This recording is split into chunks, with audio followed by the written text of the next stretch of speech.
Eh bien, bonjour à tous, bonjour à toutes, j'espère que vous allez bien en ce magnifique week-end aujourd'hui. On est dimanche et le dimanche on se retrouve pour l'actu gaming de la semaine. Vous le savez, on y va, vous êtes prêts, c'est parti.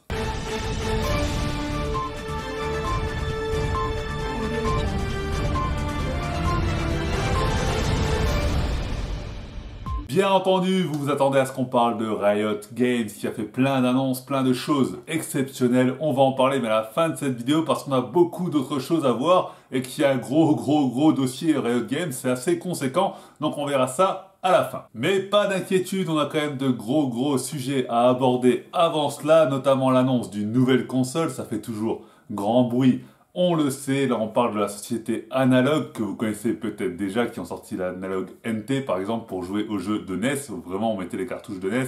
Ils ont fait la même chose pour plusieurs consoles, et c'est vraiment quelque chose de très intéressant. Les consoles se vendent assez cher, mais c'est en HD, etc.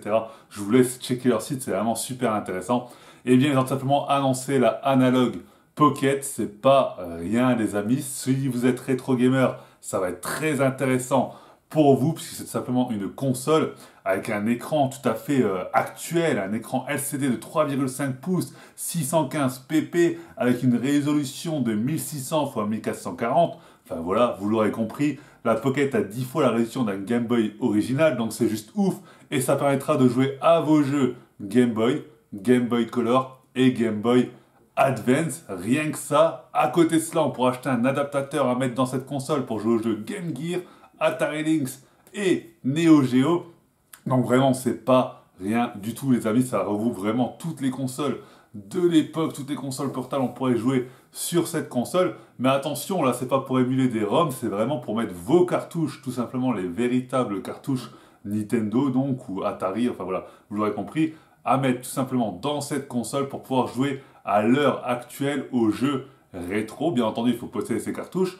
La société Analog s'est fait cette mission depuis longtemps de faire perdurer, enfin, simplement, l'histoire du jeu vidéo par la vraie histoire, tout en restant dans la légalité, puisque Nintendo là, ne peut absolument rien dire, c'est pas du ROM, c'est pas de l'émulation, ça fait simplement tourner leur vrai jeu. Donc c'est tout à fait légal pour eux, c'est super intéressant, surtout que avec tout cela, dans la console, il y aura un système de numérisation de la musique, etc. pour créer vos propres musiques. Donc là, encore une fois, ça va être ultra intéressant, il y aura un effet synthétiseur, etc. dedans. Donc là encore, c'est ultra intéressant. Mais surtout, ce qui est intéressant pour jouer à ces jeux, c'est qu'il y aura possibilité de jouer sur la télé avec simplement un dock similaire au dock de la Nintendo Switch. Vous posez votre console dessus et ça sera retransmis à la télé. Sur ce dock, vous pourrez brancher absolument toutes vos manettes Bluetooth, la manette Xbox, la manette PlayStation 4, la manette, toutes les manettes Bluetooth en fait. Vous pourrez tout simplement les connecter sur ce dock pour jouer à vos jeux rétro favoris sur la télé.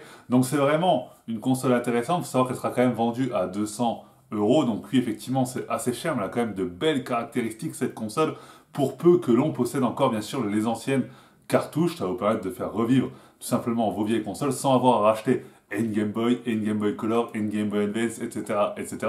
Donc c'est quelque chose de très intéressant. Si vous ne connaissez pas cette société, je vous invite à aller checker leur site parce que c'est vraiment quelque chose d'intéressant, je trouve. En tout cas, l'arrivée d'une nouvelle console, ça fait toujours parler. Donc j'attends bien entendu vos avis dans les commentaires. Eh bien, on vient de parler d'une console actuelle qui fera tout simplement tourner les jeux rétro. Maintenant, on va parler de ce qui est l'avenir du jeu vidéo selon beaucoup de gens. Malheureusement, je suis pas trop pour, mais pourquoi pas. Stadia a donc officialisé sa date de fonctionnement, tout simplement sa date de sortie. Ça sera à partir du 19 novembre prochain à 17 h pour simplement ceux qui ont précommandé.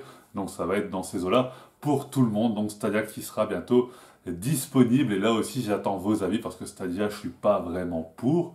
Mais il y a beaucoup de gens qui sont pour, donc encore une fois, on va débattre là-dessus dans les commentaires si toutefois vous le voulez bien. Et le secteur du jeu vidéo compte à présent également un nouveau venu, le site Giphy, que vous connaissez certainement, la plateforme de GIF, que vous pouvez mettre sur Twitter par exemple, etc. Vous le savez, vous cherchez sur votre téléphone, ça lance Giphy et vous pouvez simplement mettre des GIFs, c'est très répandu, c'est très à la mode. Ben, simplement, la plateforme Giphy se lance donc dans le jeu vidéo, puisque sur Giphy Arcade, vous pourrez tout simplement créer vos propres jeux à partir de GIF. Alors voilà, vous prenez votre GIF, vous le mettez en personnage, vous créez des ennemis avec les GIFs, vous créez des armes avec les GIFs. Ça peut être tout à fait sympa, mais ça peut être aussi tout à fait étranges, ça peut donner des situations très what the fuck, je pense.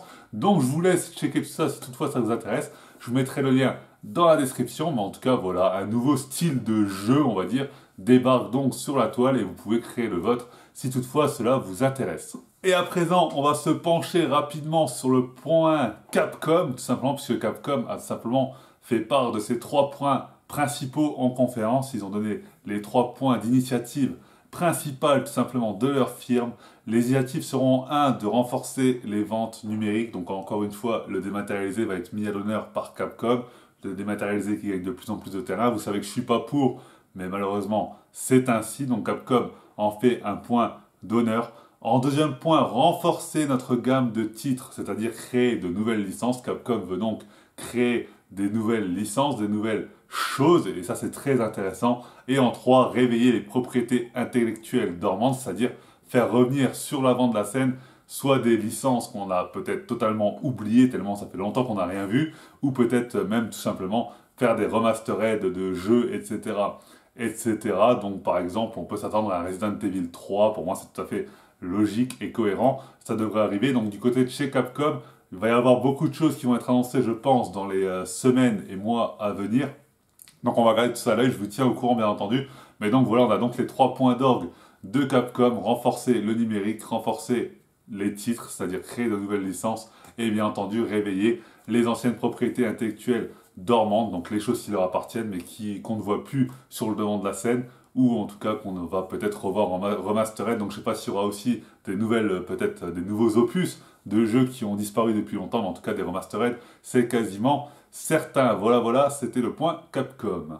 À côté de ça, c'est le studio Paradox qui a annoncé que Crusader King 3 sortirait tout simplement en 2020. Et en attendant cet événement, il y a tout simplement Crusader King 2 qui passe en free-to-play et qui est donc disponible gratuitement sur Steam pour les intéressés. À côté de cela, autre studio Microsoft, Playground Games, simplement responsable de Forza Horizon tout simplement, recrute actuellement pour un RPG en monde ouvert, donc très certainement un nouveau jeu, voire même peut-être très certainement une nouvelle licence pour la nouvelle Xbox. Donc ça nous apprend déjà pas mal de choses, ça veut dire que voilà, on prépare l'avenir côté Xbox, c'est tout à fait normal, tout à fait logique, prévisible, mais on attend de voir ce que ça peut donner. Donc un nouveau RPG en monde ouvert à prévoir sur la console par Playground Games, qui sont un très bon studio. Forza Horizon, ça marche très très fort. Et preuve en est, ils ont aussi annoncé tout simplement un nouveau Forza pour cette nouvelle Xbox. On s'y attendait aussi, pas de surprise de ce côté-là, mais on a vraiment hâte de voir le résultat parce que ça devrait être du très très lourd. Et de l'autre côté, The Coalition, qui est aussi un studio Microsoft, responsable de Gears 5 notamment,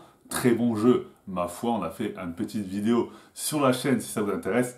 Eh bien, simplement, ils ont prévenu que les rage kits seront très lourdement punis, et ils n'ont pas fait que prévenir puisqu'ils sont passés à l'acte. Certains joueurs ont déjà écopé de 640 jours de suspension, soit 1 an et 9 mois environ, et ils font pas ça à la légère puisque des joueurs se sont plaints et ils ont répondu qu'ils avaient vraiment examiné le compte, puisqu'ils ont répondu à la personne: nous avons examiné le compte et il s'agit de quitter récidiviste. En réalité, il a rage quit 18 des 21 matchs joués en une journée. Donc ils font pas ça à la légère, c'est pas juste on signale un gars qui quitte, c'est vraiment eux, ils vont checker les comptes quand ils voient que ça quitte souvent et ils vont vérifier. Et là, dans les faits, voilà, c'est une grosse sanction parce que 640 jours de suspension, c'est pas une petite punition, c'est vraiment une grande période sans pouvoir accéder au multi du jeu. Donc faites attention, ne quittez pas bêtement vos parties sur Gears 5, ça pourrait être très mauvais pour vous. Et on en parlait les semaines précédentes, la Nintendo Switch qui se vend très très bien sur le continent européen, déjà plus de 10 millions de consoles vendues, très très beau chiffre. Et bien on apprend tout simplement que cette console sur le sol américain aux États-Unis se vend encore mieux. Elle a déjà franchi la barre des 15 millions de consoles vendues, c'est juste énorme. Et l'éditeur japonais, donc Nintendo, se réjouit également d'une hausse de vente annuelle de 20%. On n'a pas encore atteint Noël, donc ça va encore certainement augmenter. Donc c'est juste ouf. Nintendo qui se porte très très bien. La Nintendo Switch fonctionne très bien. On en parlait il y a quelques temps. Au début de la Nintendo Switch, Nintendo parlait d'arrêter la production de consoles et de devenir exclusivement un éditeur de jeux vidéo, donc de jeux disponibles sur PC, Xbox, PS4, etc., etc. Donc voilà, Là, à mon avis, avec le succès de la Nintendo Switch, ça va les faire réfléchir. On n'est pas prêt de voir un changement du côté de chez Nintendo qui devrait rester sur le marché console, selon moi en tout cas, parce que là, ça marche vraiment très très bien. C'est vrai qu'avec l'échec de la Wii U, on comprend qu'ils se soient posés des questions, mais là, franchement, je pense qu'ils sont totalement capables de continuer à truster les premières places et de rester un concurrent sérieux sur le marché. Après, c'est à voir comment ça évolue, bien entendu, parce qu'on le sait, Nintendo, l'avantage qu'ils ont eu et l'avantage qu'ils ont, qui peut être un désavantage par la suite, c'est qu'ils sortent leur console toujours à la moitié de la vie de la PlayStation 4 et de la Xbox One, comme ça a été le cas pour la Wii U qui est arrivée à moitié de la vie de la PlayStation 3 et de la Xbox 360. Tout simplement, voilà, on sait qu'ils n'ont pas le même calendrier de sortie de console, tout simplement, que les deux concurrents. Donc là, ça va peut-être pouvoir se retourner un petit peu contre eux, puisque la sortie de la PlayStation 5 est programmée pour fin 2020, la sortie de la nouvelle Xbox fin 2020, donc là il va y avoir des concurrents qui vont arriver d'un coup sur le marché, donc à ce moment-là, Nintendo va peut-être devoir se poser des questions et se remettre en question, mais pour l'instant, la Switch reste une très très bonne console qui fonctionne très très bien et qui se vend très bien. Donc pour l'instant, Nintendo est très satisfait de ce chiffre et j'en suis ravi, puisque Nintendo c'est historique et j'adore Nintendo tout simplement. Mais voilà, je voulais juste mettre tout ça au clair. Donc c'est clair qu'ils ont eu cet avantage d'arriver en moitié de vie des générations précédentes des concurrents. Après, il faut voir ce que ça va donner par rapport aux nouvelles consoles. Mais après, on rappelle que Nintendo est sur un segment qui reste totalement différent, avec des jeux totalement différents. Leur propre licence, ils fonctionnent très fort. Donc pour moi, Nintendo ne devrait pas être trop impacté par ces sorties de consoles. Voilà, tout simplement, c'était mon petit point Nintendo. À côté de cela, on a des informations très importantes concernant deux jeux très attendus. On a simplement appris que dans Dragon Ball Z Kakarot, nous avons deux autres personnages jouables que la liste qui avait été annoncée, puisque nous pourrons incarner tout simplement Ultimate Gohan, qui est simplement une forme de Gohan. Vous la connaissez si vous connaissez l'anime ou le manga. Et en tout cas, on pourra aussi également incarner Végéto. Voilà, la fusion entre Vegeta et Goku, tout simplement. De l'autre côté, on a appris que sur Star Wars Jedi Fallen Order, il n'y aura pas de voyage rapide. Alors là, vous savez que moi, ça m'agace un petit peu quand il n'y a pas de déplacement rapide. EA s'est justifié. C'est pour que les joueurs explorent et traversent et retraversent les différentes planètes afin de découvrir et redécouvrir les différents lieux. Ils ont également stipulé que pour passer d'un point A à un point B, si on a vraiment bien exploré la map, il y a des raccourcis qui sont disponibles, donc on pourra arriver quand même assez vite à destination si on a pris le temps d'explorer. Donc ça reste vraiment quand même intéressant, c'est à voir comment c'est géré, parce que si vraiment, à chaque fois qu'on doit déplacer d'une planète à l'autre, on met déjà 6 heures à retourner à son vaisseau, et qu'ensuite on met 6 heures à aller sur la planète, ça risque d'être extrêmement chiant. Donc c'est à voir comment ça a été géré par EA. Moi, je reste quand même très confiant sur ce jeu qui a l'air prometteur, mais c'est à voir parce que ça peut être très agaçant et ça peut énerver beaucoup de joueurs. Pour ma part, j'attends vraiment d'avoir le jeu en main pour me faire une idée définitive sur le bon choix ou non de EA d'avoir mis ça en place. Ça peut être un très très bon choix, ça peut être très très intéressant, mais ça peut être très relou. Donc c'est à voir vraiment. Dites-moi ce que vous en pensez dans les commentaires. Je pense que, ma foi, ça peut tout de même rester sympathique. Et nous voici donc au moment de la vidéo tant attendue. On va parler de Riot Games. Riot Games, vous les connaissez, les créateurs de League of Legends, de jeux qui cartonnent.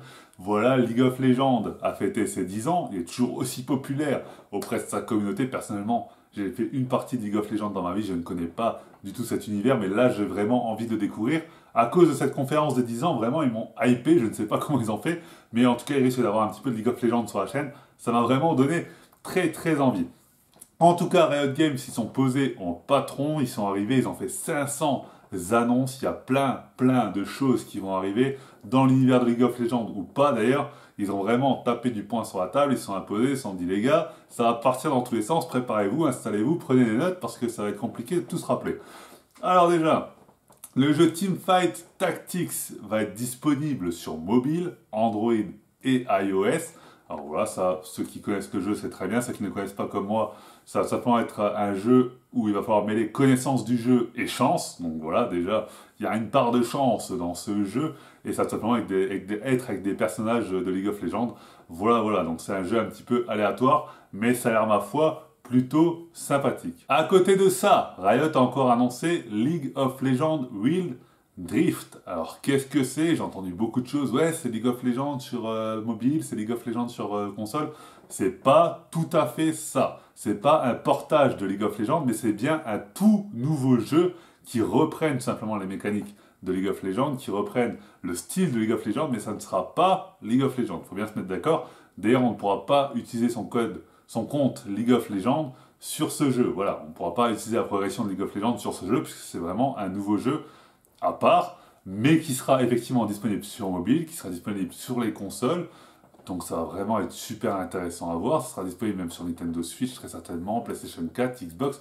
Donc c'est vraiment intéressant. Connaissant la taille de la communauté League of Legends qui est juste énorme, je pense que ça va encore s'accroître. Donc là, Riot qui va encore prendre en puissance. Ça va être vraiment super intense et super intéressant. J'ai hâte de voir ce que donne ce jeu. Je vous dis, je ne connais même pas très bien League of Legends, donc je ne suis pas très bien placé pour en parler. Je vais découvrir ça dans les jours qui viennent, je vais l'installer, on fera certainement des lives ou des vidéos. Mais en tout cas, voilà, je ne connais pas vraiment cet univers League of Legends. J'ai jamais été très intéressé jusqu'à justement toutes ces annonces qui du coup m'ont hypé. Mais donc le jeu qui va débarquer sur mobile, sur console, forcément ça va accroître la communauté encore une fois. Mais je vous rappelle que c'est pas du tout le vrai League of Legends. Enfin, le League of Legends sera un autre jeu dans l'univers de League of Legends.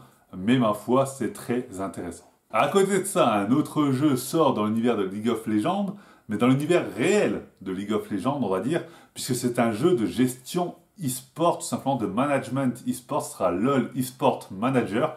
Un peu comme Football Manager, il y aura les vraies équipes e-sport, les vrais joueurs de la ligue, etc. Il va falloir gérer tout ça, c'est vraiment super intéressant. J'espère que ça sera vraiment bien fait parce que c'est un univers très intéressant à découvrir. Ça va être très intéressant de gérer tout ça.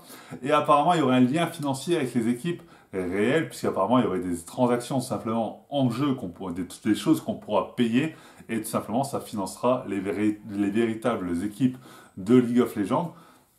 Donc c'est vraiment très intéressant, j'ai vraiment hâte de voir à quoi va ressembler le jeu, parce que ça peut être vraiment très prenant, très intéressant, enfin voilà, ça peut être ça peut être vraiment très bien, donc il faut vraiment que le jeu soit bien fait, mais c'est vraiment très intéressant, et c'est vraiment très bien vu de la part de Riot Games de faire un jeu dans ce genre, parce qu'on sait que Football Manager fonctionne très bien, qu'il n'y a pas de vrai jeu de gestion bien abouti dans le monde de l'e-sport, et sachant que le monde de l'e-sport est en train de monter en puissance, c'est vraiment super bien vu et très intéressant de faire ça. Mais c'est pas fini, puisque Riot Games a aussi annoncé la sortie d'un reportage consacré à League of Legends sur Netflix. D'ailleurs, c'est déjà disponible, si vous voulez aller le voir, vous pouvez totalement y aller. Mais attention, ce n'est pas fini, car depuis le 15 octobre, disponible sur la plateforme de streaming musical, une série de 9 albums contenant les musiques de chaque saison de League of Legends. Donc voilà, là, même côté musical, il est représenté. Mais ce n'est pas fini du côté de chez Riot Games,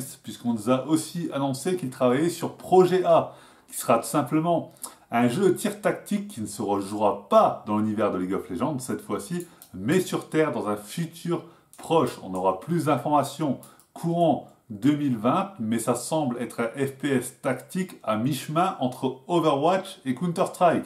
Donc c'est vraiment très intéressant. Et attention, parce que ce n'est toujours pas fini du côté de chez Riot Games, on nous a annoncé travailler sur le projet F.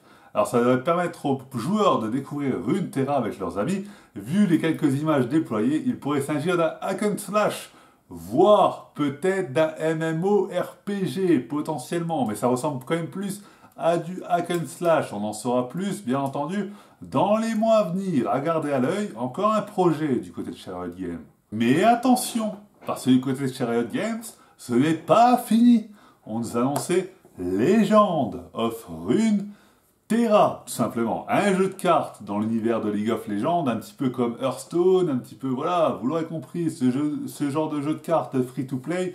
Tout simplement, les préinscriptions sont ouvertes, ça sera disponible sur PC et mobile. Donc voilà, à garder à l'œil, c'est un jeu qui a l'air très intéressant. Mais attention, parce que du côté de chez Riot Games, ce n'est pas fini. Pas du tout, loin de là. Ils ont annoncé Arcane, ça sera simplement une série animée qui se déroulera dans l'univers de League of Legends. Et oui, vous l'aurez compris, ce n'est toujours pas fini. Riot Games y travaillerait également sur Projet L, qui serait un jeu de combat. Ils vont être partout, ça va partir dans tous les sens, hein, je vous préviens. Et là, ça va enfin être fini avec le dernier truc qu'ils nous ont annoncé. Tout simplement, là je vais vous lire, simplement pour être sûr de ne pas dire de bêtises, parce que c'est un sujet important. Le Karma Riot Game Social Impact. Riot est fier d'annoncer la création du Riot Game Social Impact Fund, un projet à but non lucratif destiné à encourager un impact social positif et mondial. Le programme Karma de Riot a déjà donné plus de 4 millions de dollars à diverses associations caritatives à travers le monde, dont plusieurs choisies par les joueurs de League of Legends.